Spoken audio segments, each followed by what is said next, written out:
Hello, everyone. This is the Life Unpacked podcast with Reverend Dr. George Ademinta and Komna Boateng. And today we have a very, very, very special guest. And this introduction, I'm going to leave it for Reverend to make this introduction for me. But I'll start by saying she's an actor, she's a fashion designer, and she does a whole lot. But Reverend's going to do the introduction. So, Rev, you can go ahead. She's also a businesswoman, the CEO of her own company, Carlin Fashions. Yeah. And she's led many organizations, including, Chamber of Commerce and a lot. She has a foundation also for young people. She's won some Africa Business Awards. Yeah. In terms of her performance in business as an entrepreneur, she's won some great awards, international awards in business. She's also been a judge many times on a very popular TV show in Ghana, The Ghana's Most Beautiful. Yep.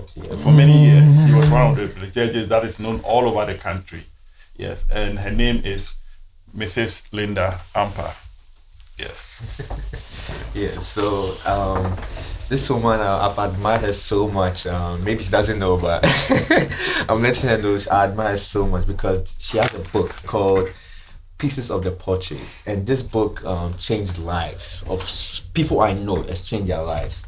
And today we are going to talk to her. She's going to talk a little bit about the book, her life, and what we can do to help people, especially young ladies growing up in Africa and the diaspora as well. So, Auntie Linda, welcome to the podcast. Thank you so much. Welcome. Thank you so much for thank you also for. Yeah. It's a pleasure to be here. Yep. And I think this book, I wrote part of the introductory agreement, introductory messages. The husband called me, I remember, some years ago, about 5 years. Mm-hmm. Yes, and said the book was coming out, and they sent me the manuscript. When I read it, I was really shocked because I felt like there has been a problem we've had. Here in the West, we talk about it, but in Africa, it's hidden. Nobody talks about it. And I felt like she struck the face of the wound. Mm. And I said, it's going to create a great thing. It's about the issue of sexual abuse and so on. In our society, especially as Africans, when it happens to you, you are blamed for it as a woman, and so many women, when it happens, want to keep it secret. But she had the courage. This has been somebody in the public domain. She had the courage to write this book. And when I read it, it really shook me. So I actually watched the whole launching of the book. On YouTube. I watched it and the way it went. And I thank God that he had the courage to put this out. So I'm hoping that through this, somebody will be helped. As Kwabena said, I've given it to a few young ladies who have been through it and it's really changed them. So this is what we are here to do today. Yes. So Kwabena, I don't know if you have the specific questions you want to ask. So Auntie, for those who don't know, what about this book? If you can tell us a little bit about your life story and what brought about this book. Okay, so as Reverend mentioned earlier, I've been a judge on a show that's been running for 18 years. And of course, every time you come on TV, all well made up and you look very beautiful and all together. And a lot of young women especially see that and they think that is all there is to life, and I felt that at a certain stage in one's life, it's important that you make an impact. So yes, probably there's an impact in what I do on television and in my business, but I thought it would be more impactful to share my life story so that the young people would know that it's not all rosy. And sometimes behind that is a lot of scars, a lot of pain, a lot of tears. And that's why I decided to share my story. And this is only a part of my story. I'm hoping to come out with some more of my stories. Yes, it has been a very, very difficult journey growing up. And so you hear things. These days, we are all saying that a lot of young people, they are not strong enough. The slightest wind and they are falling by the wayside. I think it's just the way the world is now. But I think that if a lot of us share our stories more, it would help them. It will strengthen them. It will give them the courage to be brave and to pick up the pieces left and move. Right. You know, yeah. So that's why I shared my story. Right. So I just had a baby. She's a year old now, and she's a girl. And me being a dad, Randy has 2 girls, and I feel like as parents, and me being a dad, there are a lot of things that I have to learn to train my daughter, so that when she grows up, she'll always be brought up well, and not only the daughter, the sons as well. But me being having a daughter, right? What are you going to advise me to do better to raise her to be a virtuous woman, to be a great woman, so she's not tempted by the things of the world? Yeah. I think that especially for fathers on the other side of the continent of Africa, be honest with her. Let her see even your vulnerability. Let her see who you are. If you are honest with her, she'll see that it's okay for a man to sometimes cry. It's fine. You see what I mean? It's okay. Also affirm her. Do you understand? She's beautiful. Let her know she's beautiful. So that when somebody tells her outside, she's not going to fall for it. Yeah. Because after all, she's heard it at home. Yeah. You know what I mean? If you have the financial muscle to expose her to certain things, do so. Take her out. Right. You know, let her first dinner out be with her daddy. Yeah. You know what I mean? These are very, very important. Yeah. So if you have opened this up to her, my father takes me wherever I want to go to, and my father tells me I'm beautiful, I'm intelligent, I can do whatever I want to do in life. When any foolish boy tells her that, she won't fall for it. So what? This is something I hear all the time. You know, so I think that as a father, let's show our daughters that, yes, we are also vulnerable. Right. And it's okay, you know, yeah. So, yes, you have some weaknesses. It's okay, you know, but let her know that a man is supposed to be caring. A man is supposed to love. A man is supposed to encourage. A man is supposed to protect. And also let her know the realities of the world. You know, there are bad guys out there, including our own family members. In fact, most of the people who are perpetrators of such crimes are usually friends and family. Yes, it is the cousin, it is the uncle, it is the brother. Yes. So as much as you want her to be open and be calling everybody uncle and daddy, not everybody's uncle and not everybody's daddy. That is the reality. So please, let her know that the world is dark. You understand? It is real.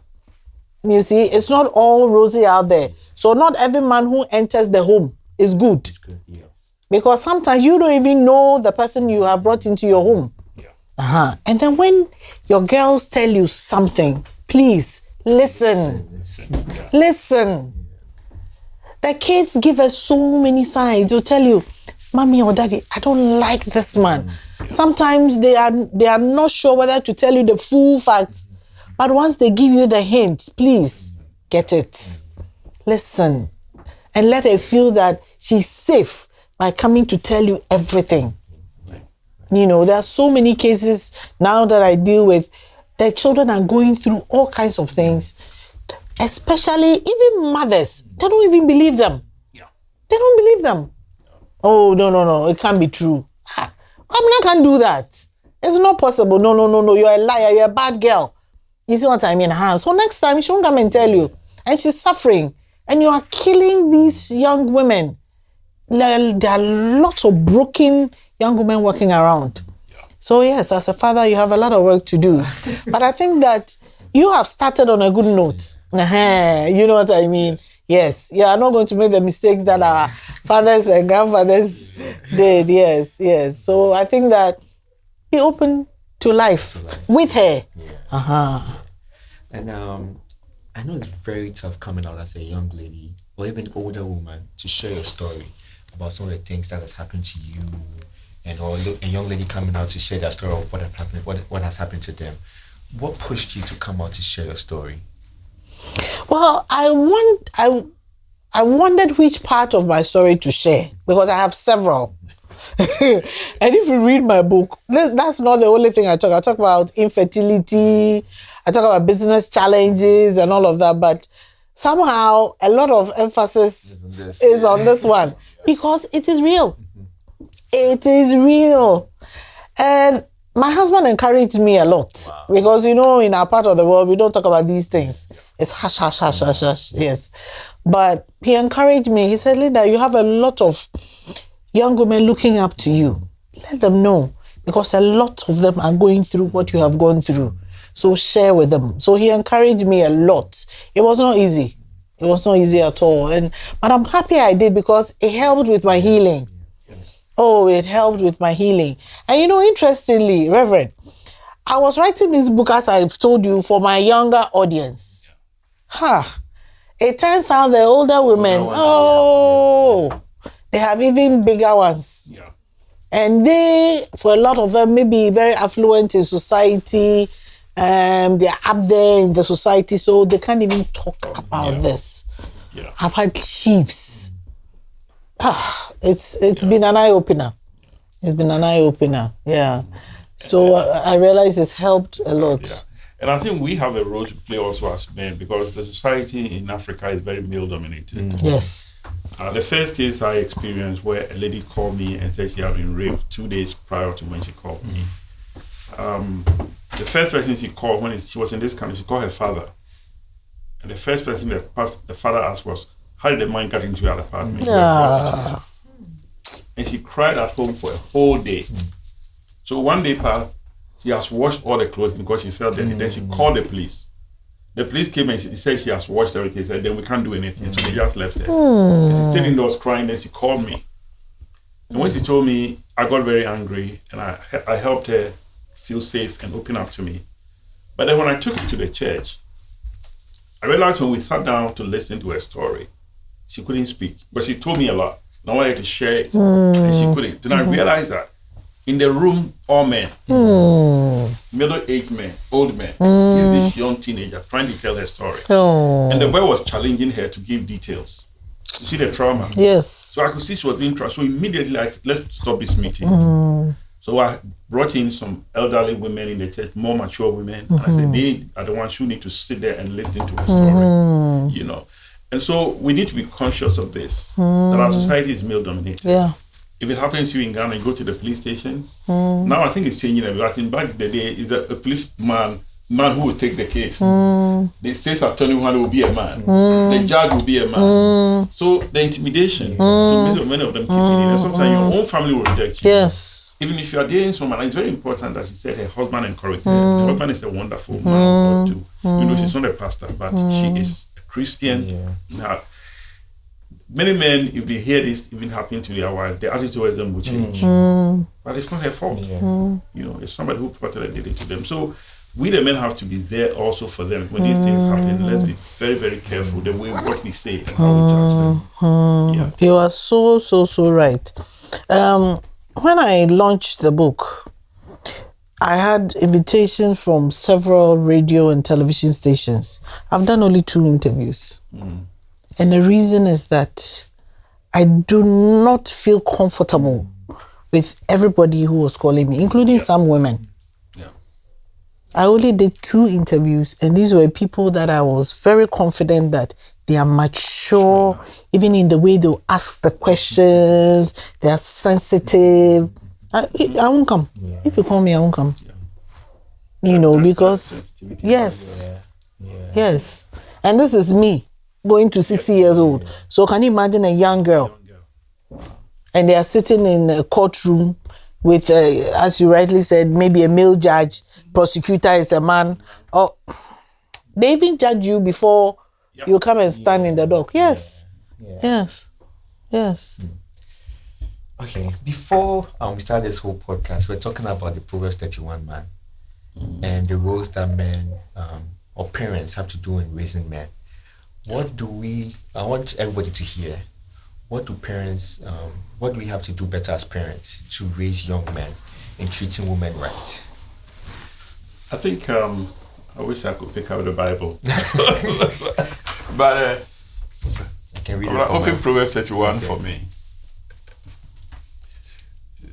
Proverbs 31. And start from verse 1. I think it's very important that we hear this because many of us assume that it's a woman's thing and has nothing to do with men. You know. But I think the issue with it as men is a lot of time we don't have sensitivity. Proverbs 31 verse. Start from verse 1. Verse 1, okay. Proverbs 31 verse 1. The sayings of King Lemuel. The sayings of King Lemuel contain this message, which his mother taught him. Which his mother taught him. So the whole of Proverbs 31 is something that King Lemuel's mother taught him. You see that? So this woman was doing a good job that she was teaching her son. And if a mother is teaching her son, she might be teaching him to be sensitive. And that is where many of the men feel we are not sensitive enough when we are dealing with them. But the mother was teaching him. And then she starts out, what does she say? Oh, my son, son of my womb, oh, son of my vows, do not waste your strength on women. Okay. I remember I was doing a radio program in Ghana, and when I read this, they were like, yes, that is why we have to be careful of women. I said, whoa. He says women, not woman. So we don't know. We say that's why we don't trust our wives. Because if this scripture says we should be careful of women. So anyhow, I explained it to them. You see, God's prescription for man, he who finds a wife finds a good thing. It's one woman. So when you find a one woman, you find favor. You obtain favor from God. But then if you have plural women, then you have a problem. It's like we prescribe a tablet for you to cure you. But if you take overdose, it will kill you. So that's what God is saying here. Okay? So we need to be sensitive. Especially, I think it starts with the way we treat our wives. If you don't treat your wife well, you can't go out and treat somebody well. If, for example, you are not treating your wife well, and you go out there and you are nicer to another woman, that itself is wrong. You don't have your priorities straight. You know, it means that as a man, you don't understand covenants. You have a covenant with this woman. She can't be for every other woman. But then you go out there, you never tell your wife you love her. You don't want to tell her she's beautiful. Every woman you see, you whistle at her and say, you look cute. It's the wrong hand. And this is the kind of thing which I think King Lemuel's mom was trying to teach him. That a woman is not just a sex object. It's somebody who you are in covenant with. So trust that of your wife. And if you treat her well, it automatically flows out. That's how, I like to see this. So no matter what I was teaching him, respect women. He said, don't give your strength. And he talks about then drinking also is the next thing it comes. A lot of these things happen also. A lot of time, my wife and I are watching movies and we see a couple start drinking and we say, oh no, this is not going to end well. And most of the case, what somebody will not do when they are sober, when they drink, they do it. So that is also, and we need to be careful. Some men abuse. I looked at some statistics. It was very, very, a lot of sexual abuse of spouses is because the men are drunk and they beat them. A lot of women also are going out on dates. They drink too much, even though their intent is not to be intimate, sexually intimate. They are giving alcohol to drink and then they become loose and the men take undue advantage of them. You know about date rape and so on, So these are all things which his mother taught him. Yes. Yeah. That means as parents or wherever in the world, you need to make sure, because I know that a lot of time they focus on the woman. Yes. That you have to learn how to cook. Yes. Don't go to get pregnant, Yes. but the sons are just there. Yes. Yes. So when we were growing up, we were told that, look, if you ever impregnate man, don't fear. Bring her. We'll take the child and take care of the child. So we're not taught, that we should stay sexually pure. So don't worry. You bring her, we take the child. Which is not good. But the women are not being told, oh, go out there, don't worry. When you get pregnant, we'll take care of the child. They are being told, stay pure. So if the men are not taught to stay pure, why do we ask the women to stay pure? Yes.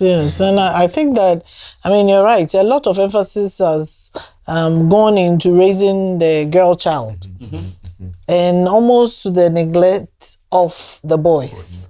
And you see that it's becoming a problem. So we're raising the children to be, the girls to be very independent. So now you also have a lot of young women who are not finding partners. You see, because they are very confident, they are well educated, they know what they want in life, and then now you have the boys who are all over the place. They are not prepared. They are not prepared to marry women like that. You see, so I think that it's about time we begin to look at the boys as well, because otherwise we were having this discussion before the program started. We are going to have a major problem on our hands very soon.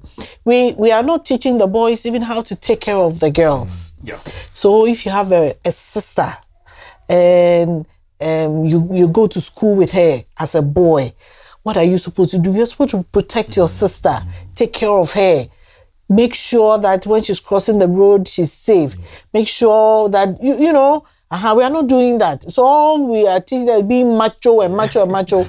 But we need to teach them to also be sensitive to the needs of the woman. How do you treat the woman? What do you say to a woman? When you marry a girl and maybe she has menstrual issues, what are you supposed to do as a man? And lots of them don't know, genuinely. So there's a lot of work that needs to be done. Yeah. And I think also that this issue of the men not getting married, the men not finding husband, there's a notion that it's because the women don't want to follow or be led. It's not true. I was surprised. One time I was interviewing a very, very smart, well-educated woman. She was actually a doctor, a specialist, very well-educated. And I asked her, what are you looking for in a husband? You know what she said? She said, a man who can lead me. Wow. In spite of her education, all the money she was making, she said, that's my difficulty. I want a man who is mature enough and can lead me. Within her as a woman, she wants a man she can look up to. Yeah. But if the men have not been trained to lead them, then they will blame her or she's too much into her career. Yes. But that's not true. Yeah. That's so true. So you see that there are men who are intimidated by such women. Yeah. You understand? But a strong, confident man would not be intimidated. Yeah. And there's a lot of people who are in the world, both men and women, or young guys and young women, who are going through trauma and are not healed. What are the ways by which you can advise them that can help them heal and move on? Because there are a lot of people who, I know a couple who went through a lot and it's affected every aspect of their life in terms of even in their careers. Whenever they come across a guy, or even some guys that come across women, they are very scared because of what they've been through. So what are some of the things that can help them heal when they go through any sort of abuse? Well, the first thing is finding a trusted person, because just talking about it alone helps. But a lot of the time we are not able to talk about it, and that's what is killing. It's so depressing. You have this big issue you are carrying on your head. When I launched my book, a lady, very, very prominent woman in our society, called me into her office, this huge office. And then she said, my dear, I don't know you, I've seen you on TV. But before she could finish her sentence, she started crying. Wow. She wept for almost 10 minutes. After she calmed down, she said, she was raped as a young girl. She had a child. And the child at that time was, she said, about 29 years. She cannot stand the boy. The boy is married now. She does not want to see the boy. She went on and on and on. I'm not a trained counselor. But I tried to listen, because you could see that all she wanted to do was just to let it out. She said since it happened 29 years ago, she hadn't told anybody. I mean, she's a very prominent woman in our country. So if I open my mouth and I say this, how do you think people are going to see me? So yes. And so the first thing for me is being able to even talk about it. Who do you find? Now, there are lots of resources available. There are trained counselors, there are psychologists. Talk to somebody, because it's very important to talk to somebody. So you need to get to that point where you have let it out, and you are free. Because Until you do that, it's like a burden you are carrying on your head. Heavy load. You know, but being able to talk about it alone is healing. So find somebody to talk to. Talk about it freely. Get counseling. Get psychological support. It's okay. So you're a Christian and you're seeing a psychologist. Yes, it's fine. You know, see them. They will help you. You know, and then they will guide you as to the steps to take to be able to walk into your freedom again. Because these things can affect you for life. Yeah. It affects every part of your being. You see, so talking about it, finding support.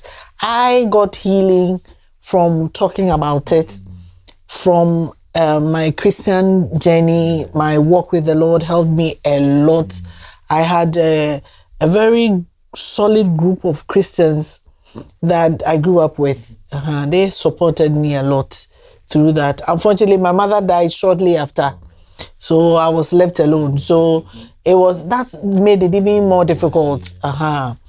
But definitely getting psychological support helps. Yes. I know you said that to find someone you trust. Not to sound controversial, but sometimes people who were molested or abused by someone they trusted. So with that, how would they be able to trust someone else to open up to? That's one major concern that I feel like. I've had these questions asked many times when I engage my teenagers. All the girls who come to me with these issues, they're like, yes, but it's my father. Yes, my father is my uncle. Some of them, they said, my mother held my hand and took me to the room. Yes.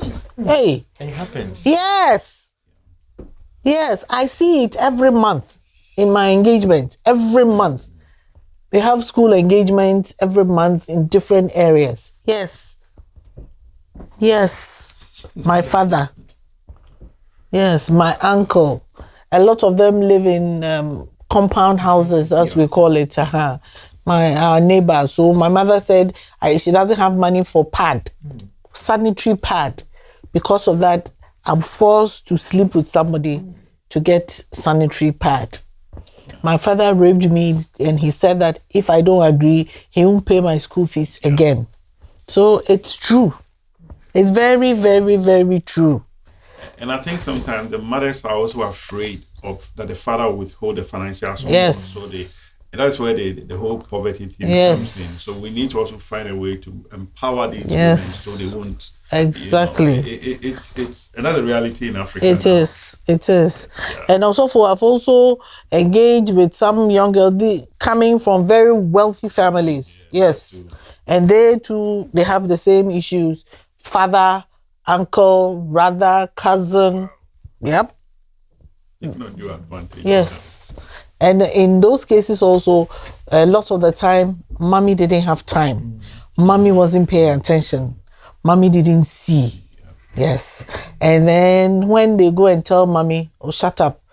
You know what your father does for us? If you go and say it anywhere and he hears and he stops taking care of us, how can we be flying business class and traveling? See? Yes. So so they are sacrificing the daughter. Yes. I've seen that too. Yes. It's real. But there's always one person that you can trust. Yeah. There always is. There always is. I encourage them that, yes, it's difficult to trust after your own brother or uncle or father has done this to you. Oh, and I've also seen boys, women have raped them.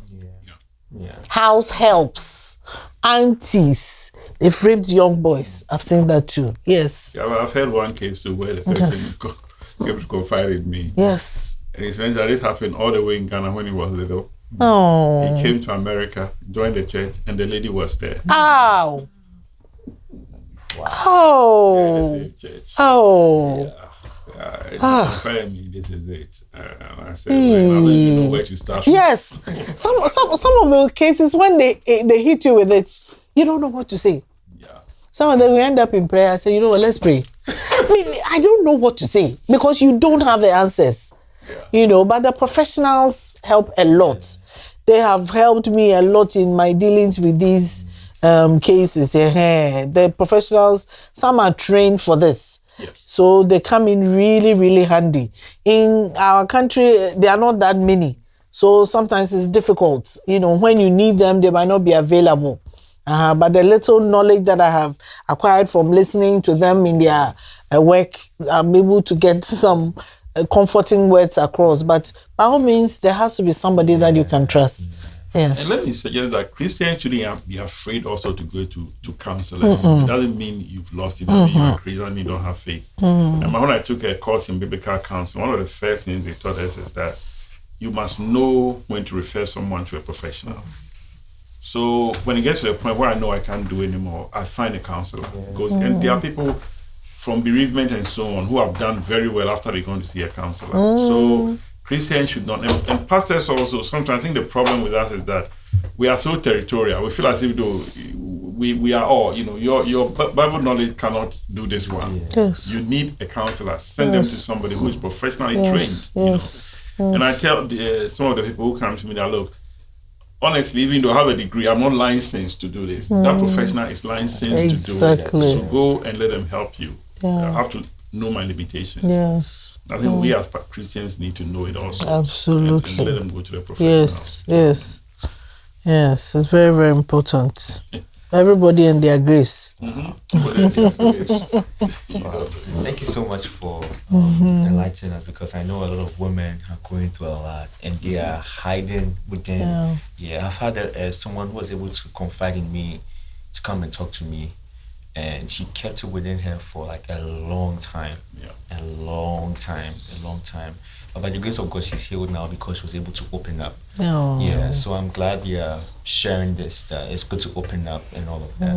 And I wanted to also share, like, I know you're a married woman now. What was the impact in your marriage, and people out there who are married and been through this? Well, in my case, I told my husband before we got married. I shared with him what I had been through. And so we went into this journey knowing where I was coming from, So that helped a lot, because there are times when you are down. There are times when you yourself, you don't even understand why you are behaving the way you are behaving.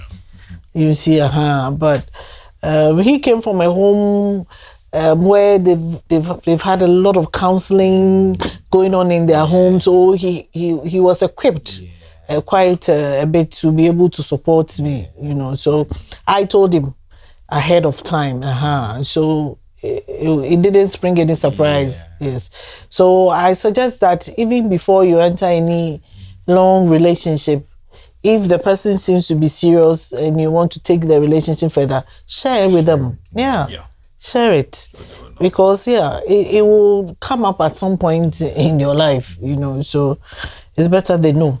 Thank you so much for saying this. I know a lot of men have spouses or wives or whatever, people that they're dating, fiancés, whatever, that has been through, some of these things. And you'll be surprised, a lot of women has been through that. Yes. Probably 4 out of 5 women will be surprised by dealt with that, right? Yes. So for us men, what are some of the things that we can do, right, as men to like you said, sometimes you might act up, you don't even know why you're acting up, or certain things, I have friends that, we kind of have similar, whatever, some of the same thing, because his wife also kind of been through stuff like that. And we're talking, he's like, sometimes maybe he might touch her in a way, and then she kind of, you know what I mean? Because of what she's doing. But as men, what are some of the things that we can do, in our relationships, to kind of make our spouses feel comfortable, but also, not overdo things. We kind of know how to handle that. I think be sensitive. Try and understand. You might not get the full picture, but let her know that you understand. You are sensitive to what she has been through, and you are willing to work with her. So be patient, be tolerant, be understanding and kind, because she has seen another side of a man, rough. So now it's your duty to undo what she has learned or know about a man. So that's your task, to be able to get her to change her mind and impression of who a man is. It's a lot of work. It's a lot of work. But I heard from, again, when I launched the book, it was one of our pastor friends. He told me, he said, I am so sorry. I didn't know that if you want to have sex with a woman and she says no, it means you should stop. He said, when we were growing up, yes. Yeah, we were told that. Yes. They mean, yes. Yeah. So you push ahead. Yeah. Oh, that man, you could see he was so, yes, genuinely. Yeah. He said, oh, I didn't know. Oh, I'm so sorry. Yeah. Something that men say. When they say no, she really means exactly. Like, why can't, after all, each one say yes, why can't she just say it? Why would she say no? She mean yes. One more question. So, eventually give in. Yes. Exactly. So one more thing. So let's say a woman, was molested when she was a kid, and let's say, she grows up and she kind of comes across the man that molested them. How does she handle that? I came across a healthy way to handle. I don't know. I don't have the answer to it. When I saw him after maybe about 20 years or so, and I met him face to face like that, I just broke down in tears. And it was at his father's funeral. His father was my uncle. So I think some family members thought I was crying because my uncle had died. Yeah. But everything came rushing. And then after the tears, I wanted to strangle him. After the tears, I wanted to shout to everybody that this guy is a rapist, is this, is that. So I'm not sure what to do. So I'm not sure. Let me say this. Okay, When she says that she's not sure, it's true. What I advise, if I'm dealing with a case now where a young man marries a young lady and finds out that she has been abused, and the question is, what is he supposed to do? I said, let her see professional counseling. And my advice to him is that let her go at her own pace. Mm-hmm. Don't push her. Mm. The young lady doesn't want to talk to the man who did it. She wants to talk to the mother first. I said, let her go at her own pace until she's comfortable. Don't put pressure, because you can never be in her shoes. And I think different people handle it differently. I've seen a case to where she spoke to me, I wanted to talk to the guy, and she said, no, I don't want to deal with him. My focus is on my healing. So then we focused on her, talked about forgiveness, moving ahead, and all that kind of stuff. Prayed with her. By the grace of God, she did fine without talking to the person. So I think let the woman decide what she wants to do, and then follow her. And as much as possible, if she needs to talk to a counselor, like this young lady I'm talking about, he's actually working with a counselor, and it's working very well. And even I heard in one of the meetings with the family member who was aware but it didn't help her, the counselor actually had a 3-way conversation with them. And it started. So because she's now trying to teach the woman that you failed her, you need to admit it. So it's kind of complex. It's complex. So I'll say let the counselors do it. And let's not go and use your African puga. I think everybody is different. Yeah. I think everybody is different. So some might like to confront, some might not. What I did with my kids, when I had a little financial muscle, he was the first person I sent out of Ghana. Yes. You do that? I bought his tickets because, I said, do you want to travel? And then it was him and I think my brother and a few other people. And then I think, so he was the first person. He said, wherever you want to go, I will pay for you to go. He wanted to go to, I think, Sweden or somewhere.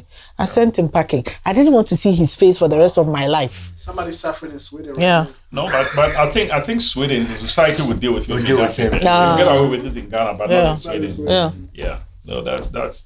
Yeah, so I think it's very important. Everybody's different. Everybody's different. Yeah. Before I wrap up, I have one last question.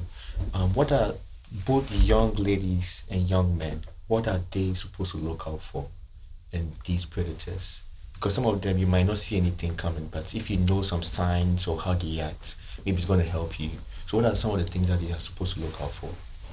So this is what I tell the young girls. From age 5, I begin to let you know that these things happen, because it has happened to even 3-year-olds. Yes.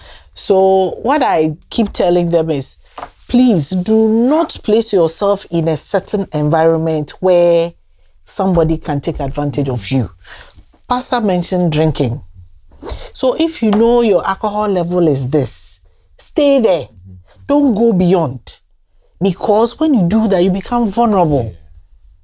You understand? Because the guy you are going with, maybe his mother hasn't told him that you cannot force a girl to have sex with you. So he will force his way. So don't put yourself in a sticky situation. You understand? And for me, sometimes I think I have even gone overboard by telling young people that every man is a potential rapist. Also, it was so bad. We went on a visit to a friend of ours' house in Kumasi. And so my daughter was playing, we're all in the living room. And they have, you see where, like a door here, there's a study. So they were playing their things on the screen in the study, right? We were sitting right there. And then I think they pressed something, so the door was stuck. They couldn't open from inside. Then my daughter started screaming, "Oh, Jesus, I'm not supposed to be in a room with a man. Oh, God. Oh, Jesus. Oh." I mean, my husband said, "Oh, I think you've overdone it."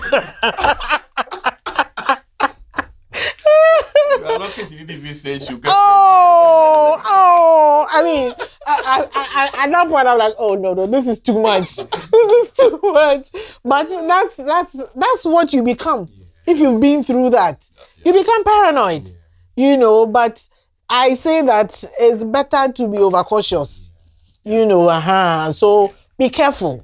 Everybody has the potential to do that, And I always tell them, dress appropriately also. I am not saying that because you have worn something, it is justified. Absolutely not.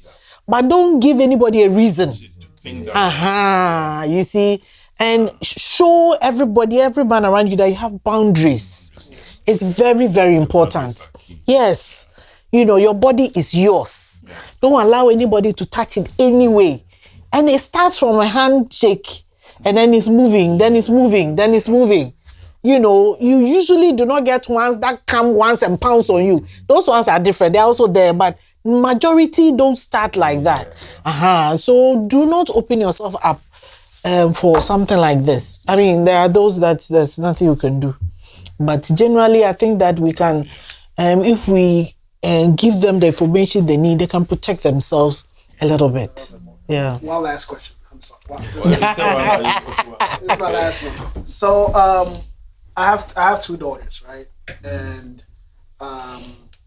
like some of these things, I'm very kind of privy to it because my wife kind of been through it a bit, so I'm very kind of cautious about it. So I want to ask you if I'm doing too much. Like for me, even ever since my kids were born, for like years, my wife was just home taking care of my kids because I just didn't trust anybody babysitting my kids. And even with like other male figures when they come around, I just don't let my daughter sit on nobody. No. And sometimes I just say no. And I don't care if you feel some my dear, it's better. Yeah. Because I feel like just people are just weird. Yeah. Especially even here. I know in Ghana too, but yeah. So, a lot of, I feel like us fathers do this really to protect. Yes. Sometimes that means you need to make somebody feel uncomfortable. So that's okay. You need to build boundaries. Yes. To help your child. The boundaries thing is one young lady in the church told me that they went on a project, out of state with a guy, and the one was supposed to be the leader. Some of the remarks, touch her in the back and all that. And I said, he's testing your boundaries. Yes. If you don't react. Yes. So I told her, don't let it happen again. The next time he touches you, look in his face and tell him, you are a pervert. Yes. Tell him straight in his face. But unfortunately, I think the way she reacted the first time he did it, he got backed up. I asked him, he said it hasn't happened again. You know, I think as fathers we should protect our children. Yes. One thing which personally I'm not comfortable with, the idea that as a parent you have your children and then you go and dump them in the village somewhere in Ghana, here. I think one of our retreats, somebody shared a testimony of how she was sent to Ghana as a child. And somebody in their village abused her. Then when she grew up, she came back. And there was a girl who was in the same village, you know, and they were talking. And they realized that the guy has abused her too. So that guy's his strategy is look for kids who have been brought here from America and UK. And they were the ones he was targeting. That's crazy. You know, it's crazy. So no matter what, raise your own children. Keep them close to you. You know, protect them. And make sure they feel safe talking to you. That's big. Very big. One time, evangelist came to Ghana maybe years back. The youngest was much, maybe 4 years or something. I can't remember. Very, very young. And then he wanted to pee. So my driver at that time, his flap, the zip caught the fabric. So it got stuck. So he was trying to pull his penis out. Hey, come and see this little boy. Oh, auntie, he touched me. And I gotta report this. I don't know if you remember. I gotta report this. We have to call the police. My driver almost died. She said, oh, madam, I didn't know. If I wasn't there, goodness. Yes. Hey. That's actually a very good for us to start training our kids. Yes. Nobody should touch it. So nobody.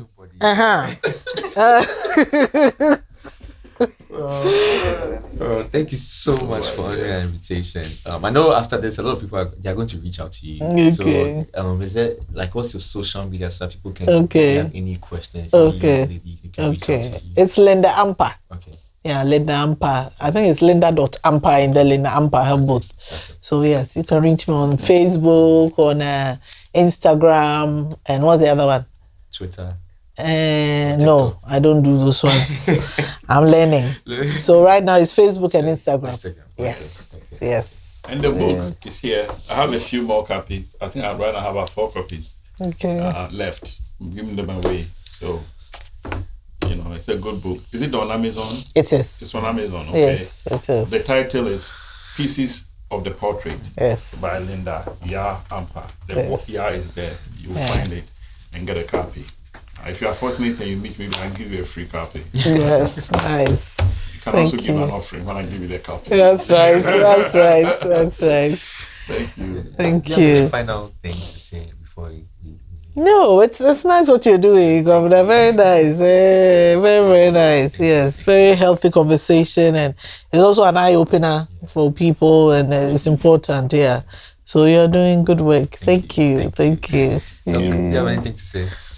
Yeah, I still want to emphasize the role that men have to play in dealing with this thing. We should protect our sisters. We should respect them. We should respect their boundaries.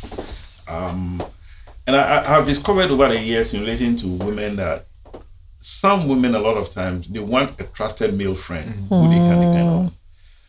The problem happens when the men take that, their willingness to relate to you, to be that they are interested in you as a sex partner. They are two different things.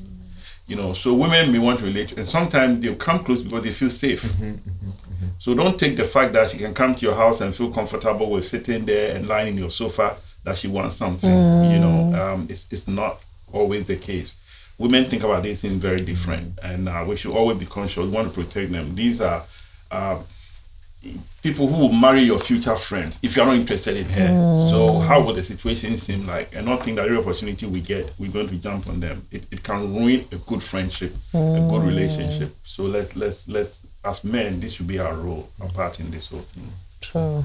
Thank you so much. So today, before I wrap up, I have a book here. I have 2 books here from the same household. From 2 sisters. From 2 sisters, yes. So this one is from the older sister, Pieces of the Portrait, and this one is from the younger sister, Saddle Your Horse. It just came out today, so if you need a copy, please reach out to me. It's also on Amazon. Yeah, also on Amazon. Mm-hmm. Yes. So please, these books are very good reads. So please, check them out. And thank you so much for tuning in today. This is Life on Path Podcast with Dr. George and Kwabena Watson. Have a good day.